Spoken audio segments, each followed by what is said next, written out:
George, 5 pisos tingin matuan ti kada kilo ti karne ti baboy iti Bangged Abra. Alas 9 pay laing ti bigat, basiten ti magatang a karne ti baboy dito'y tiyendaan ti Bangged. Dagiti laengen kukud ken tultulang tinabatbati. Kurang ngamin ti supply ti maparti a baboy nga aggapo iti uneg ti probinsya. Pumasit na ron ma'am so nga ron nga kwan, awan mabiro kami tang umina mga umina kun babasit. So nga kaya mi ti rumar so nga pa kami nagpakada ken na po mayor di Alman. Gapo ti kinakurang ti supply, inaprobaran ti munisipyo ti kiddaw dagiti meat vendor ang maipangato ti 5 pisos ti presyo ti kada kilo. Epektibo itangal daw ti price increase. Narigang aron ti pagsapol ma'am, tan ma-short kami pa yung matipunan. Ngem kuna dagiti consumer, dakkel abanag kadakwada ti 5 pisos, nasaysayat kumano agtali na ed ti dati a presyo. Jadi 5 dakkel abanag dayan, tada kami ngamin marigrigat kami ka.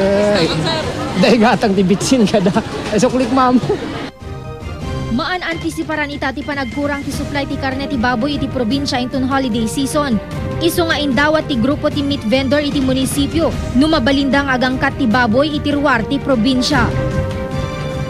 George, ti dati nga 190 pesos kada kilo nga karne ti baboy itan ket magatangen daytoy iti 195 pesos. George? Bridget, November pelaeng tunno umay nga bulan ket kapigsan tumanen ti demand. So posible nga tang gumatupay iti presyo.